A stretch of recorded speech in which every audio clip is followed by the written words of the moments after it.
So as you opened up to Proverbs 24, it'll be mainly in verses 30 to 34.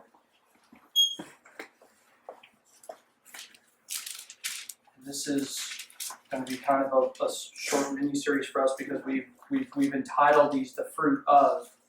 So last week we heard of the fruit of a man's mouth, how the Bible speaks to a lot more than what we think of when it comes to what we say and how we say it and the situations in which we say things. And today we're coming to another aspect of this. And this week it's going to be the fruit of a man's hands. The fruit of a man's hands. I think it's important that we don't overlook this in the Proverbs and in the Bible in general, because we often as Christians, because of our context and because of what we've grown up in our culture, is we have separated the work with our hands from living a spiritual life unto God. So as we go through this, I want to hopefully show that to you, and I want you to be convinced that what you do with your hands, of what you go out and do, not simply with what your words say or what your heart says, but with what your hands do, that you would be convinced that God has the same thing to say to you today about what you say and about what you do with your hands. That they have the same sort of impact in your life and in the world. But before we hit Proverbs 24, I just want you to hear this. I want you to hear this. This is the words of Christ. This is our Lord who now sits enthroned. He's ruling. And now we get to hear these words of this King speak to us right now. And this is his words of warning to us for those who go after him and serve him. Here is his words and his wisdom to us. This is Matthew chapter 25, 14 to 30. For it will be like a man going on a journey who called his servants and entrusted to them his property.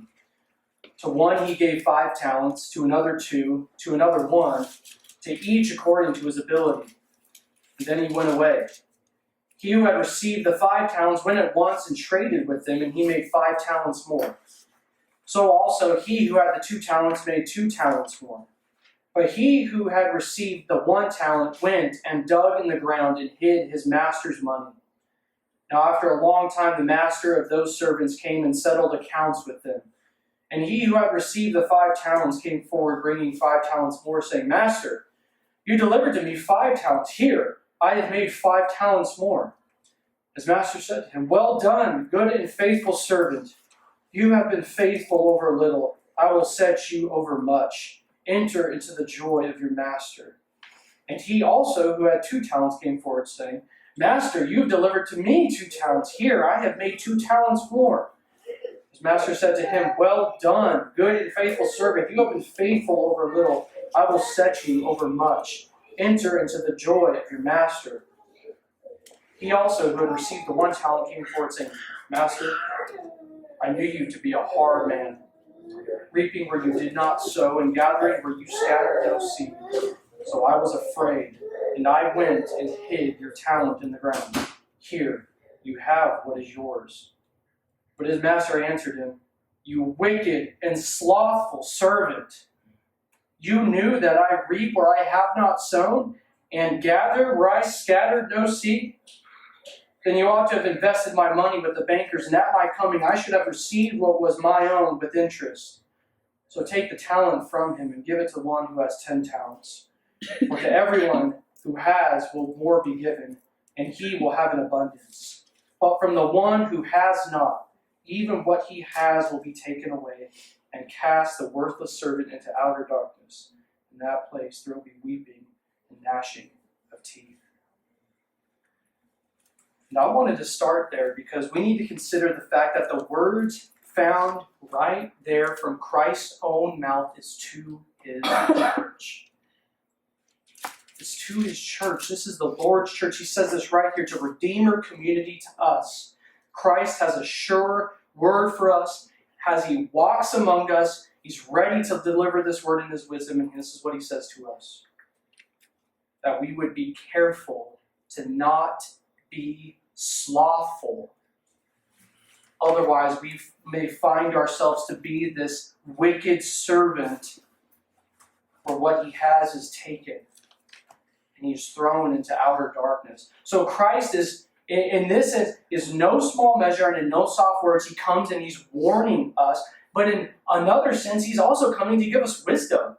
This isn't just to scare us. This is a word of warning backed by a promise, a word of wisdom coming to us, and all who would follow after him, that we ought not to be slothful. Or, as we're talking about it today, to put it in this way, Christ warns us, he warns you, do not be lazy. You want to translate slothful into something you understand? Don't be lazy. But notice he doesn't say, just simply avoid laziness. Just keep yourself busy with things. Rather, you're to throw off laziness, you're to throw off slothfulness, and then you're to be diligent.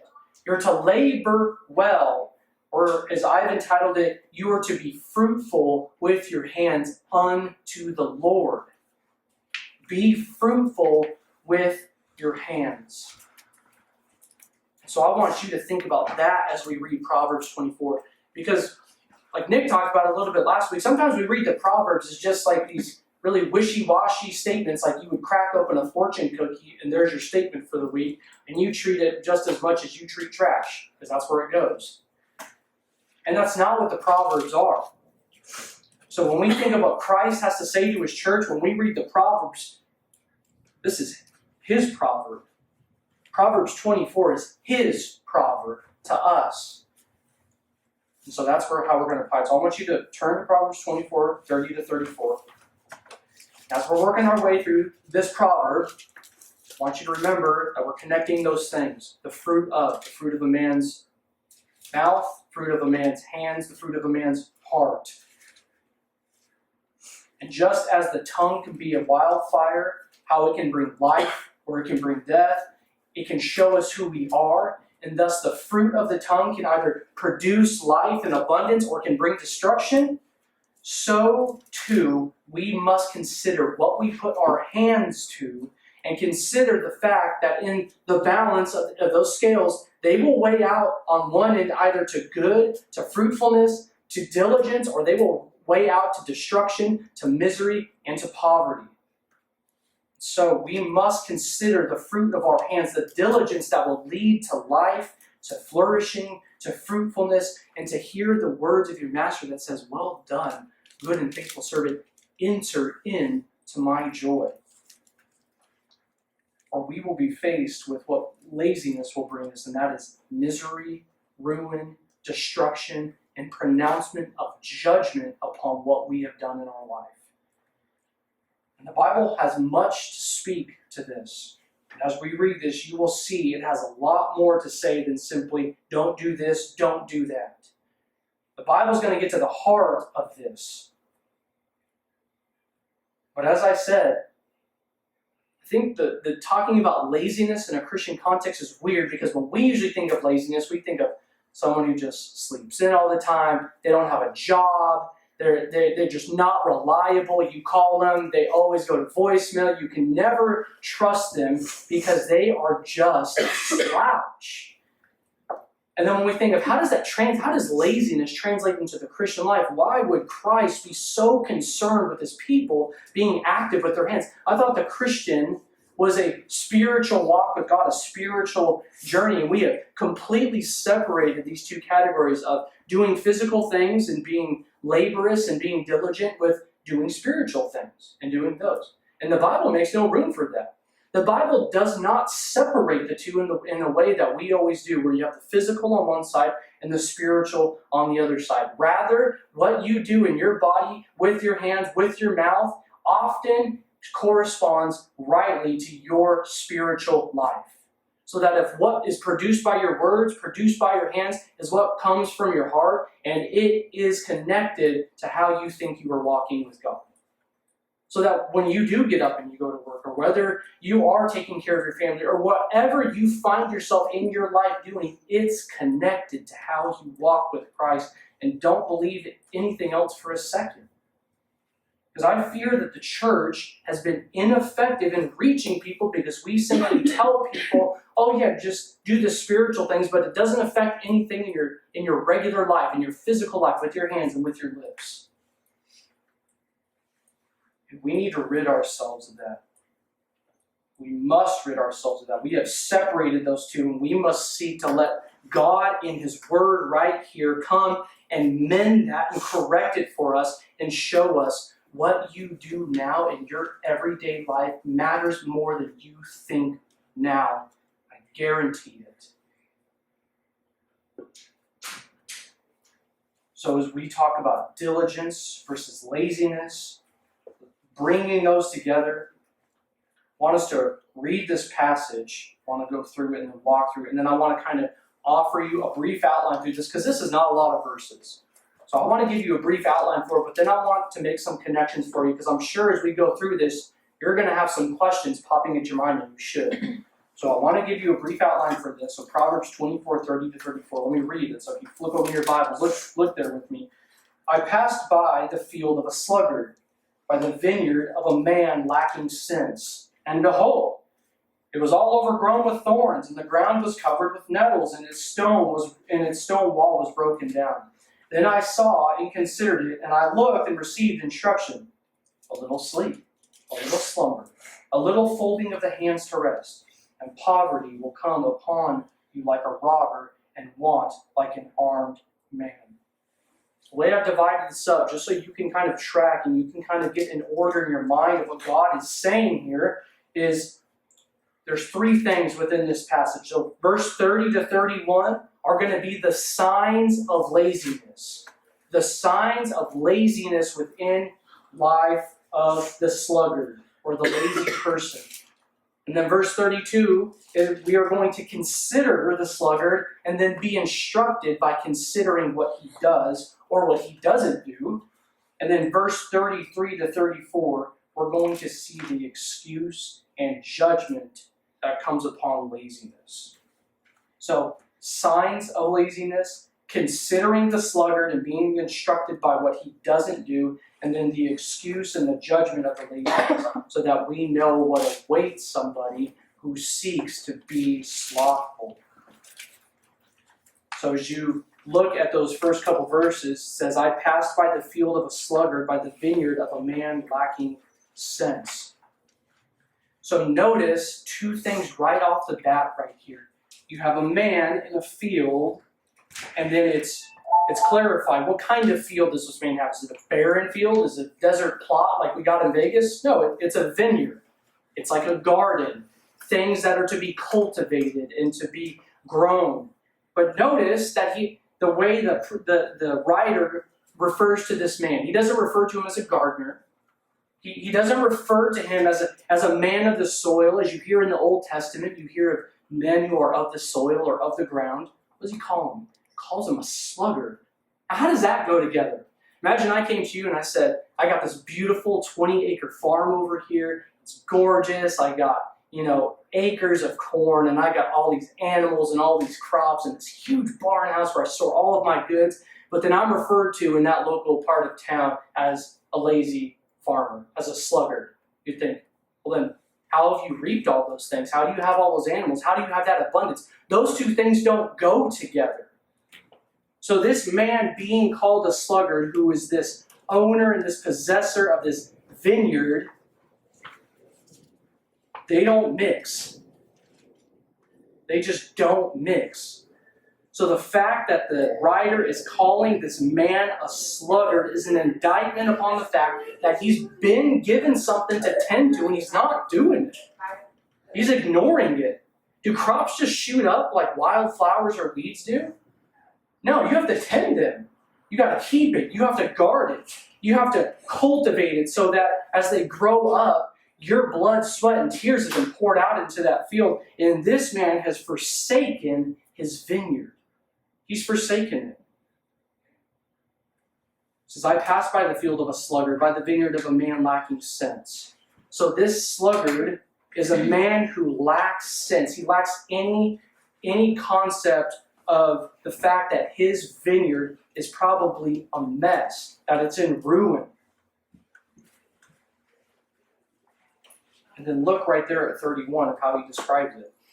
He says, and behold, it was all overgrown with thorns. The ground was covered with nettles, and its stone wall was broken down. So here are the signs. He passes by, this sluggard, sees his vineyard, this man lacking sense, and here's how you know he lacks sense. It's overgrown with thorns. So what naturally grows up from it being unattended is thorns, things that choke out. So that there's no life within this vineyard. There's no crop, there's no yield, there's no produce. Its stone wall is broken. It's broken down. Why would you put a stone wall around a vineyard? So you keep animals out. You keep people coming in and trying to steal and to plunder, and from animals coming in and eating the crops. It's for protection, to keep it, to guard it, because you're cultivating this vineyard. And so the stone wall is broken down. And it's covered, the ground is covered with nettles. So this is a trash heap of a vineyard. This doesn't even resemble a vineyard anymore. And so the signs of this person's laziness are very evident. The outside of what they are supposed to tend and what they've been given looks like trash. It looks like a field in which you would deposit trash in. And I'm sure you've seen places like this. You may even know people who are like this. Walk into their house, and their house for them is like it's just like a trash can. There's trash everywhere. There's things everywhere. It's unkept. It's undone. Everything is a mess. And it is a sign of the fact that this person is lazy, that they're slothful. And now look, we got to clarify one thing right here too, because you come drive up and down this street in our neighborhood, you're going to see a lot of houses that don't look very good. Now, that doesn't necessarily mean just on the outset that person is lazy. I want you walking away from here going, oh, his tree's not trimmed and his grass isn't cut perfectly. Lazy, slothful, the sluggard. But the idea is that that's a general truth. You go to someone's house, grass is 2 feet high, rusty old car, up front, trash piling up on the side of the house. That is not the sign of somebody who is diligent, who's laboring with what they've been given well. That's not. We all know that. It's intuitive to us. If you went into that, you would say lazy, slothful, not taking care of what God has given them. And there are those signs of laziness. But I think that's the obvious one. And I think the reason the obvious one is being given because it's to cause you to think about what you've been given. See, the Bible often talks about the vineyard describing God's people. Israel was considered God's vineyard, his vine of choice. And Israel's leaders were judged because they did not tend to the vineyard. There were boars running through the vineyard. There were animals running through the vineyard, ransacking the people, leading them into idolatry and forsaking God. And so the imagery is for you to draw upon in your own mind. What has the Lord given to you as your vineyard? What has he entrusted to you? And if you were to walk among it now as a bystander, and you were surveying the land of which God has given you in your life, would you walk upon it and go, wow, this is well kept, well maintained? This person cares about what God has given them. I mean, think about that. You be honest with yourself, and you ask yourself in your mind, and you know. But often the reason the sluggard doesn't even know it, why he lacks sense, is because he's so used to his laziness, it doesn't even bother him anymore. I mean, you know that. You see that house, that's a mess. And the people, it's like they come home and they get home, they walk out of the car, they got a drink, it's empty, boom, they just throw it. It's not even like a second thought to them. Their laziness is so ingrained in their mind that they lack sense to even see that they're lazy, that they're slothful. And so survey what the Lord has given you. Where has he placed you? It may not look like me. It may not be looking like renting a house and having a family and having a car. But I guarantee you, if you're here right now and you're breathing air, God has given you a vineyard to tend. And you ought to walk and to expect it to see, am I being faithful with what God has given to me? Because let me tell you, you can fool yourself into thinking that you are okay and lack sense and not even know that you're lazy, not even know that you're slothful.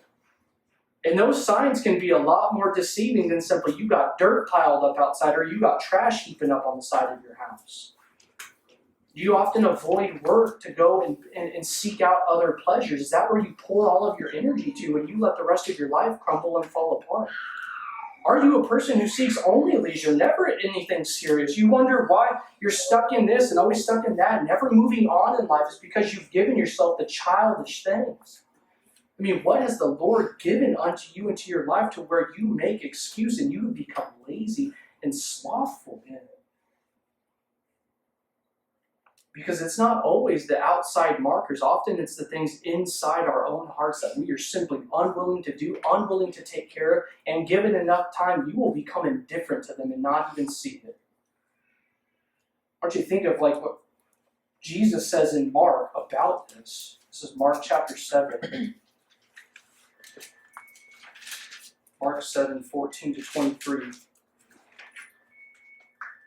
Jesus is being questioned because his disciples are being called into question about the traditions of men, because they had not sought to follow these prescriptions that these Pharisees, these laws that they were placing upon him. And so Jesus is responding back to them because they think that, because they had defiled hands, that they ate with defiled hands, that made them unclean. Pressing upon these laws against these men that were not of God. And so Jesus challenges them here in verse 14. He says, he called the people to him and said, "Hear me, all of you, and understand. There is nothing outside of a person that by going into him can defile him, but the things that come out of a person are what defile him." And when he had entered the house and left the people, his disciples asked him about the parable. And he said to them, "Then are you also without understanding? Do you not see that whatever goes into a person from outside cannot defile him, since it enters not his heart but his stomach is expelled?" And he said, "What comes out of a person is what defiles him. For from within, out of the heart of man, come evil thoughts, sexual immorality, theft, murder, adultery, coveting, wickedness, deceit, sensuality, envy, slander, pride, and foolishness. All these evil things come from within, and they defile a person." So you're thinking, what's the connection to that? I can't sit here and tell you what your life looks like in full. Only you can enter in and examine the vineyard of your life and say, "Lord, what have I been lazy and slothful and taking care of and mending and being the good steward of?" But I can tell you this. This sluggard, this lazy man, this is a fool. Throughout the Proverbs, the lazy man, the man who presumes, the man who is after much want and much gain and all satisfaction is called a fool. And Jesus says here that comes from within. So I don't know how it appears in your life, but I can tell you where it comes from. It comes from within your heart. It comes from within.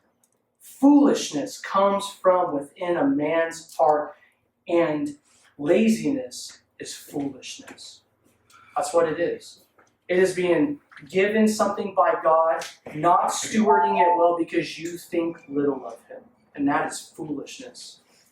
So I can tell you, without a shadow of a doubt, that if those signs are in your life, wherever it may be, in that vineyard of your life, it comes from the heart. And that is where you must deal with it.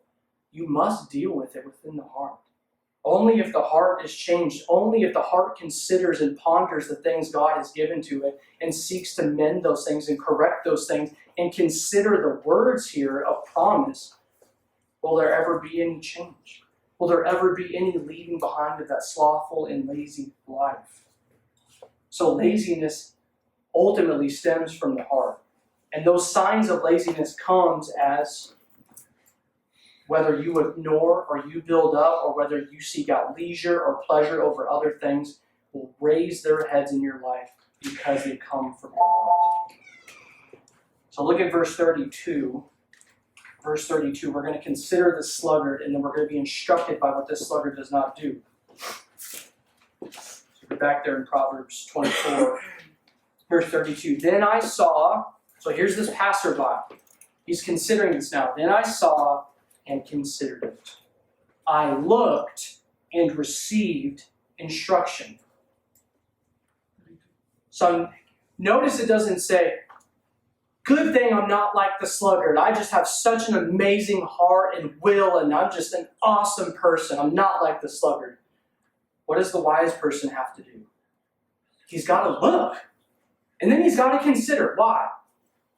What's the difference between the slothful man and the man who is not? He considers. What did we read of the slothful man? He lacks sense. This man is considering what he sees because he knows that if he does not consider, if he doesn't look, if he does not consider what he saw and receive instruction, he will wind up just like the man who is lazy, who is slothful, just like the sluggard. So considering the sluggard, looking upon what he saw, considering it, looking, receiving instruction is the first key into recognizing laziness within one's life, a lack of diligence with the hands, and a lack of fruit being produced by those hands. But it doesn't begin with you having some pure heart that comes from within. It's you considering these words. It's if God is walking alongside of you, showing these things. You look and you consider. You receive this instruction.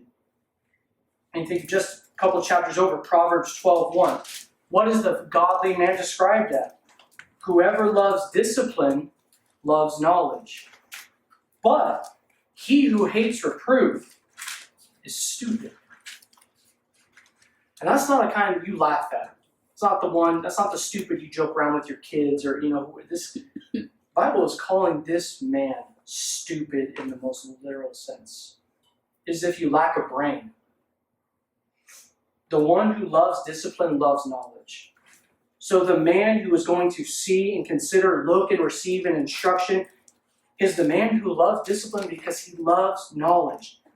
The knowledge that he gains from considering the way the sluggard lives, the lazy man, or the way the lazy man doesn't live, is a man who is willing to be disciplined and be disciplined because he loves knowledge. And we know that the fear of the Lord, beginning of Proverbs, is the beginning of all knowledge and all wisdom. So you see that. The problem begins within the heart, and then the fix begins with the heart too. Because we can get caught up in something like this. Hey, you're right, Aaron. I'm lazy. I'm a sluggard. I'm going to change everything.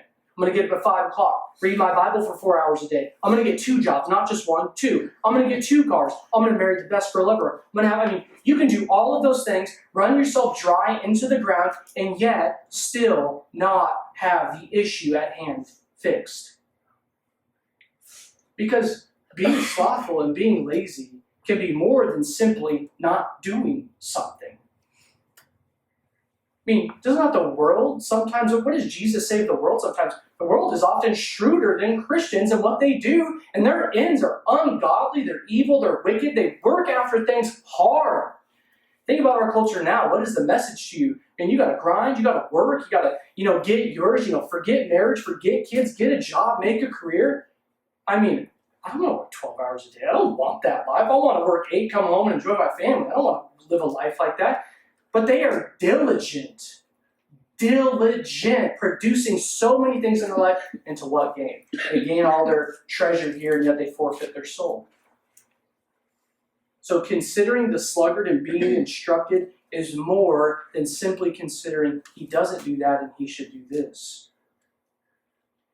Rather, it's looking and seeing and receiving instruction. He said, I look and receive. He's passive in this. He looks upon it and he's pondering God's knowledge. He's pondering what he sees, and then he's pondering what God has called him to do. Don't be lazy. Be fruitful. Be diligent. Be after the work of the Lord. And he's considering it, and by doing so, he's receiving instruction. He is passive in this aspect, that the solution begins by looking and hearing. So as you survey your life, if you see laziness and slothfulness, I'm going to tell you now, hear this. Don't do anything else. Hear this. Hear what God says and receive it. Consider the instruction. If you don't begin there, it doesn't matter what you do. It doesn't matter what kind of correction you think you put into your life. The problem will not go away.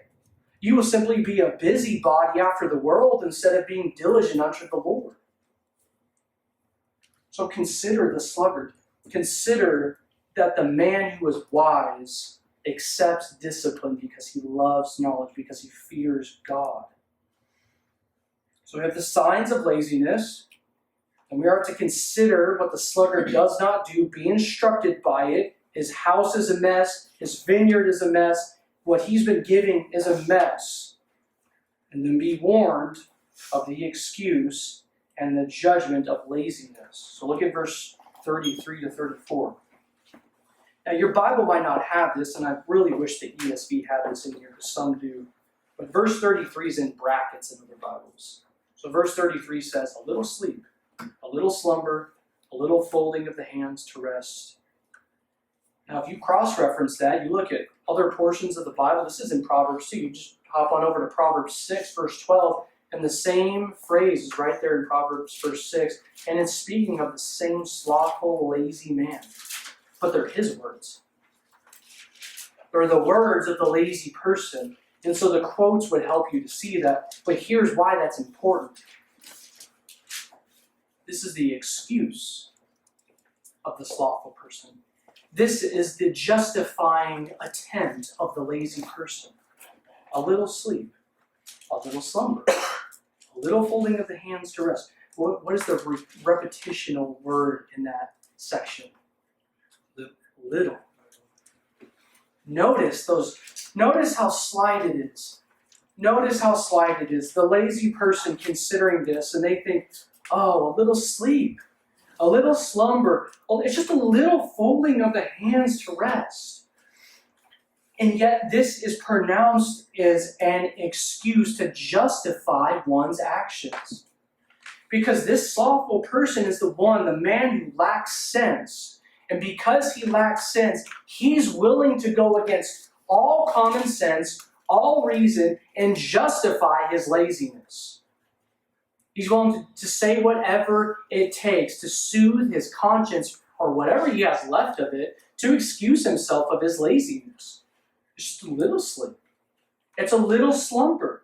It's just a little folding of the hands to rest. Just a little sleeping in the morning. What harm could it do? Maybe just a little bit more leisure and relaxation. I've really deserved it this week. And then week after week and week after week, day after day, day after day. What does 20 years of laziness here and there build up to be? Well, I'll tell you what it builds up to be. Verse 34, and poverty will come upon you like a robber, and want like an armed man. Let me tell you how it will come upon you. You won't see it coming. You see a robber coming after you, an armed man coming after you? No, it's a surprise. Robber comes at you, an armed man comes at you. It's a shock, it's a surprise. You didn't expect that. You're walking along and it comes upon you in the moment. And it's the same thing. You build up a little bit of sleep, a little bit of slumber, a little bit of folding of the hands, and here is what you have built up in the bank for yourself. Poverty will come upon you like a robber, and want like an armed man. We read from Proverbs 22 at the beginning, but here's what the sluggard also says. Proverbs 22:13. The sluggard says, there's a lion outside. I shall be killed in the streets. So notice, remember, this book is tied together. These aren't fortune cookie sayings. So if you were to cut up all of these different things describing the sluggard and put it together, you would have this very broad description of this man. We know his vineyard looks like a trash heap, and we know he lacks sense. He's so used to his laziness, he doesn't even see it, and he's willing to justify it. And here's another way he justifies it. He says, there's a lion outside. I'll be killed if I go into the streets. This is how much sense this man lacks because he is so consumed by his laziness, so unwilling to give it up. What is the wall that's coming up here? It is a wall of pride. And pride will make you say dumb, stupid, unreasonable things because you're simply unwilling to humble yourself. You're simply unwilling to take the counsel of other people and simply unwilling to walk your own vineyard and to say, I have not been a good steward of this. You would rather stay inside, curled up, lazy, slothful, and be like, well, there might be a lion outside. If I go outside, I'll get eaten by the lion. I can't go to work. I can't put my hands to the grind. What if I get hurt? And how silly is that? Imagine if you told your like when my kid gets in trouble, we tell him, hey, you got to go to the bathroom. You're going to get disciplined. You're going to get spanked. And sometimes my kid will throw up a Hail Mary to say like, well, Dad, I want to fall in the toilet. It's like, what do you mean you're going to fall in the toilet? You're 3 feet tall. Like it's an inch away. I mean, but you laugh because it's ridiculous. The sluggard thinks in his mind, this is legitimate. There's a lion outside. I'll be killed if I go into those streets. And that, my friend, that is pride. That is a prideful excuse. That is an excuse rooted that will not let it go. If you think the little things in your life, where you treat them as little sins, you think they got no effect on you now? Come back in 20 years. See what you've built up in that account and see what you're going to cash out with. See what the interest is going to pile up. Like, I'm going to tell you, you're not going to see what you're going to get coming. It is going to come upon you like that. And you will be left in misery, and you will be left in ruin, and you will be left in destruction with nothing but fingers and faces pointing and looking at you saying, there goes the sluggard. There goes the lazy man off to his destruction.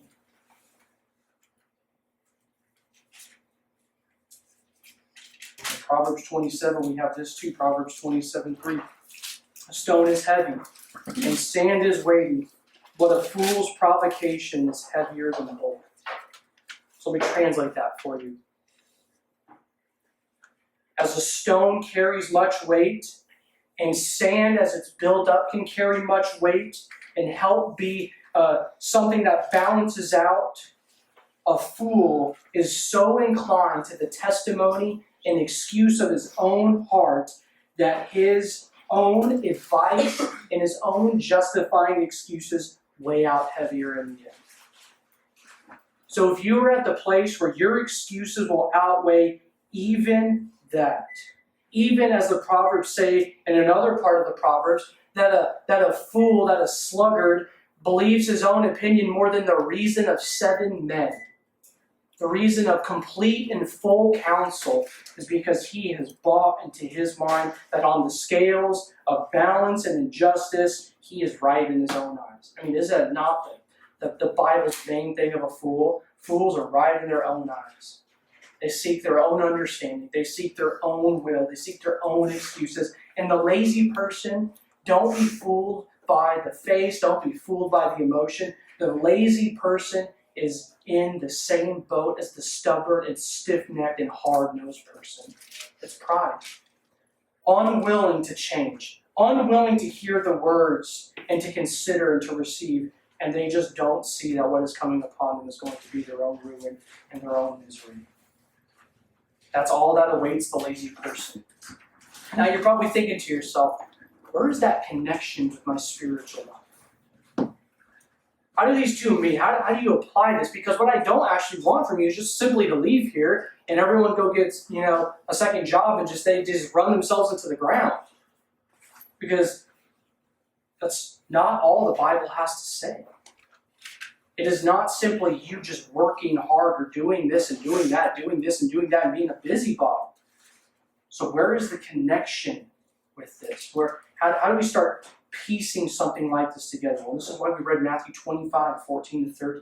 So you can flip back over there because I'm going to stay here for the rest of the time as we come into the home stretch. Notice what we read in Matthew 25. You see, when Christ is pronouncing these words of judgment, talking about servants and talents and producing more and yielding more, this is all Old Testament language. This is the king who's giving those same proverbs, now speaking to these people and giving the same wisdom, giving the same warning, and giving the same instruction. And notice he talks about it as labor, as diligence. And he sees the two connected. What is done in your life physically corresponds to what you're doing spiritually. Now, just because you do stuff in your life physically does not necessarily mean you are a spiritual person. You can be dead as a doorknob and do a lot. But A spiritual person will be active, will be diligent, will produce fruit with their hands, will labor after things diligently. So one doesn't cause the other, but one does actually produce the fruit of the other. So they're not disconnected. So notice what Jesus says in that as we read that. For it'll be like a man going on a journey who called his servants and entrusted them to his property. Okay, so here we go. We got property, we got these servants that he's calling to himself, and he says, to one he gave 5 talents, to another 2, to another 1, according to his ability. And then he went away. This master comes into these servants and gives them property, gives them talents, and he wants a return. He goes away and he expects a return. And then notice what he says. He who had received the 5 talents, he went at once, he traded with them, made 5 talents more. And so also he who had the 2 talents made 2 talents more. But he had received the 1 talent, went home and dug it in the ground and hid his master's money. Now after a long time, the master of those servants came and settled accounts with them, and he who had received the 5 talents came forward, bringing 5 talents more, saying, Master, you delivered to me 5 talents here. I have made 5 talents more. And his master said, Well done, good and faithful servant. See, here's the flip side to this. Here's the flip side to the warning, so that you can actually hear something that should stir you and encourage you. What is the ultimate point of God giving you a vineyard or giving you things to steward in your life? It's for this. God is not holding out things for you in life and calling the church to come in to do something to simply stand over you waiting for you to fail. He's not simply giving you something into which he's guaranteed for you to flunk out, to fail out, and for you to hear these words of judgment pronounced. He's given them to you because he not only expects a return, but gives you the ability and the power to do so. These are his servants. No good master worth his salt is going to give his servants things, property things, talents, if he doesn't expect that they can do the job. And the rebuke to this one man would not even make any sense if you gave it to him, but you asked him to climb and he's paralyzed. He's a cripple.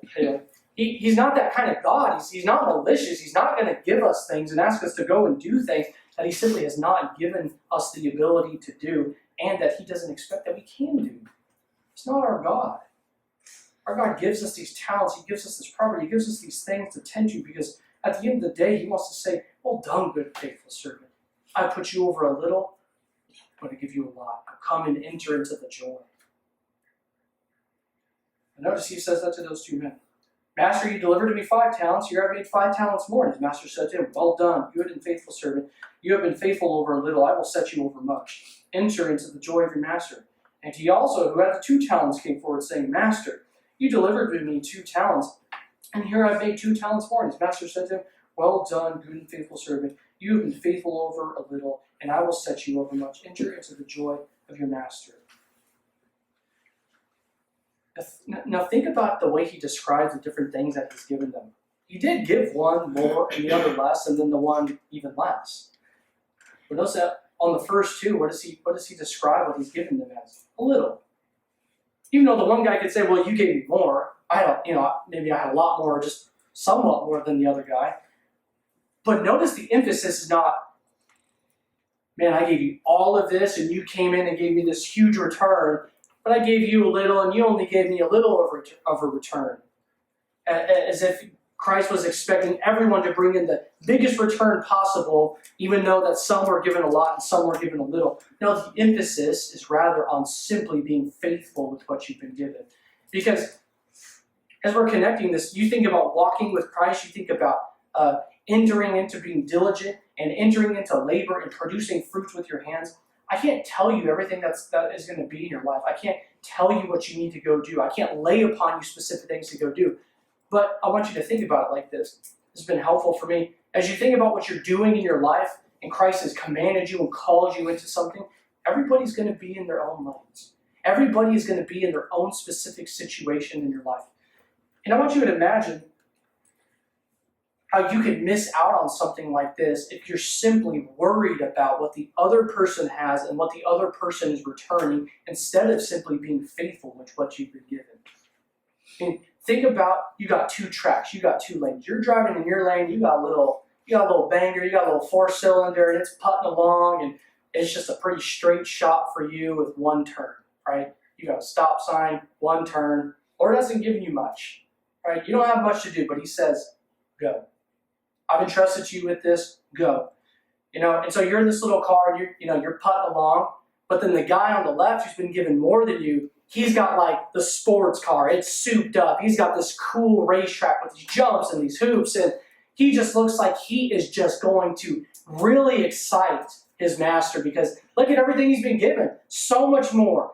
Things that look so much more amazing. It just looks like a thrill. It looks like the limelight. Everything else is there, and you're just putting along. Well, what do you think is going to happen as you're distracted, watching what someone else has been given, watching what someone else has been doing, and you're not simply focused on what God has given to you?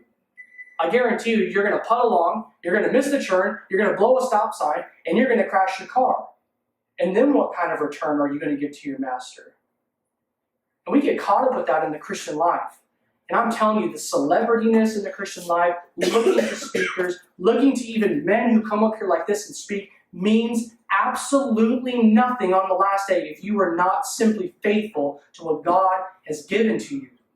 Doesn't matter if your vineyard is 5 feet or 5 acres. Tend it. Labor in it. Grow up a crop. Give it up unto the Lord so that if you reap a little or you reap 50-fold, you will still hear the same word, well done, good and faithful servant. And then what is he going to say to the guy with the souped up sports car and you with the little banger? I gave you a little and you were faithful. And now I'm going to entrust you with a lot. Enter into the joy. They both enter in. I mean, if you think you're a mom, you think you're single right now, in college, whatever your case may be, whatever your lot may be, you may not be the guy who everyone comes and asks questions for. And you may not be the guy speaking. You may not be the guy in the limelight. And the point, brother, is who cares? What will it do for you on the last day when you meet your master? Will you be so carried off with what other people are doing? Will you be so consumed by it that you are so blinded and lack sense that your own vineyard wastes away while you watch somebody else flourish? Why? Look into what God has placed you in now. It doesn't matter if it's a little or if it's a lot. Be faithful in it. Don't grow weary in it. Be diligent. Let your hands bear whatever fruit come. Or be warned of what happens. Also, he who had received the 1 talent came forward saying, Master, I knew you to be a hard man, reaping where you did not sow and gathering where you scattered no seed. So I was afraid when I went and hid your talent in the ground. Here, you have what is yours. But his master answered him, You wicked, and there's that word, slothful servant. You knew that I reap where I have not sown and gather where I scattered no seed. See, here's what the Lord comes in and does right here. Doesn't matter that he had 1 talent. This man's excuse is just like the sluggard and the lazy man in the proverb. A little sleep, a little slumber, a little bit folding of the hands. And now here's this man's justifying excuse. Lord, I knew you to be this and to be this, and I presumed upon your character, and I presumed upon your goodness, and so I hid my talent. And what's that an excuse for? Laziness. Not assuming that if he would have worked with the little that he had been given because he had faith in his God, he would have produced more and God would have blessed him in his labor, and to be diligent. And God calls him lazy, slothful, a sluggard. They would have heard this and gone right back to those Proverbs. And notice what comes upon him, the same thing the Proverbs promise. What comes upon him that he never would have guessed as the master was away. While he's away, it's no big deal, but as he comes, it comes upon him like a robber, the way Jesus describes his coming. It's going to be like a thief. It's going to be like somebody coming like in the days of Noah. They're eating and they're drinking. They're slothful. They're full of leisure. They're lazy. And then God comes upon them like that. And he calls them out. Because notice there's a question mark at that. He says, You knew that I reap where I have not sown and gather where I have scattered no seed? It's like he's saying, oh, really? You knew that, huh? Is that the case? As if God really is like that. As if God would really, and this is what I was saying, as if God would really ask of him, I'm going to reap where I have not sown and gather where I scattered no seed. the lazy person will even presume upon the very character of God to justify themselves. He says, well then, let me turn this on you. Then you have ought to have been smart, not been stupid. You ought to have invested my money with the bankers. And at my coming, I should have, at least I would have collected something, putting it with the world. So take the 1 talent from him and give it to him who has 10 talents. For to everyone who has will be more given, and he will have an abundance.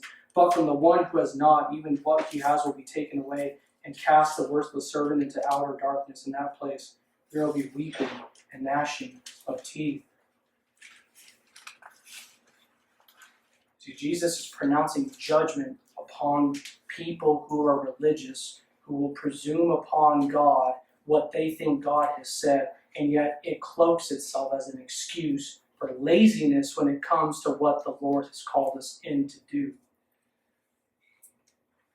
And that's why we read 1 Corinthians 15, 50 to 58. Corinthians were looking at the same exact kind of situation. Oh, there's no resurrection. There's no bodily resurrection. It's not something we got to worry about. We can eat, we can drink, we can be filled, we can be married, we can give ourselves to sexual immorality. They can do all these things because the body doesn't matter. And then he warns them, well, the resurrection, you're wrong. If you deny the resurrection, you're not a Christian, you don't have Christ.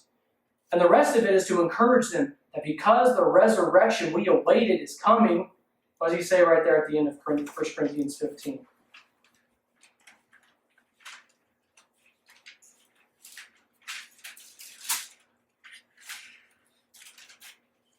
He says, therefore, my beloved brothers, be steadfast and immovable, always abounding in the work of the Lord, knowing that in the Lord your labor is not in vain. And that is the whole emphasis. If I want you to change something right now, it would be that you would be convinced that with whatever God has given to you, whether it's a job, whether it's a family, those things matter now, and they will be a reflection upon what you take seriously for God, and that God has called you into something greater and simply beyond a family, simply beyond a job, and simply beyond friends. He has called you to be faithful in the gospel, to be faithful and steadfast in proclaiming it and confessing it and sharing it, and reminding you that, yes, as you go and put your hands to the plow, as you go to work, as you go to attend to the vineyard, it's not going to be like, just like going out for a swim. You're going to sweat. You're going to get hurt. You're going to get dirty doing these things. And I don't know if you've ever tried growing something, but it's not like you put a seed in the ground, you water it, and then, it's not like a microwave. It's not instant. You must give it time. You must labor and labor and labor and labor. And the thought can creep into your mind, just a little more sleep, maybe a little bit more slumber, maybe just a little bit more rest, and your heart will try to deceive you into thinking that there won't be a return, that your labor really will be in vain, that your vineyard really isn't worth your attention, that it really can go off and become filled with thorns and the wall can come down. And God is simply coming in and He's warning you through His Son. Jesus has been raised, swallowed death up into victory, so that whatever you do it unto the Lord, because it will not be in vain. None of it will. From the spankings to the discipline, all the way to gospel ministry, none of that will be in vain. And if you don't believe that, go back to the Proverbs, and I want you to read all of those promises in the Proverbs. Because we treat them like they're 1 in a million verbs, right? Raise up your kids and they'll fall off their Lord. Maybe. I've only seen that like once. We spurn God's word. Maybe we'll just have a little bit more rest and relax, and we won't really be seeking to diligently raise our kids instead of a little bit of water, a little bit of water, a little bit more tending, a little bit more tending, to where we can go to things in Scripture and we can attend to the normal day things in life and actually have a return on them that will be for the kingdom. But I would wish that you have family, that you would have kids that are Christians because you were diligent for 20 years. Not because you were lazy with them, because you believe God's promises.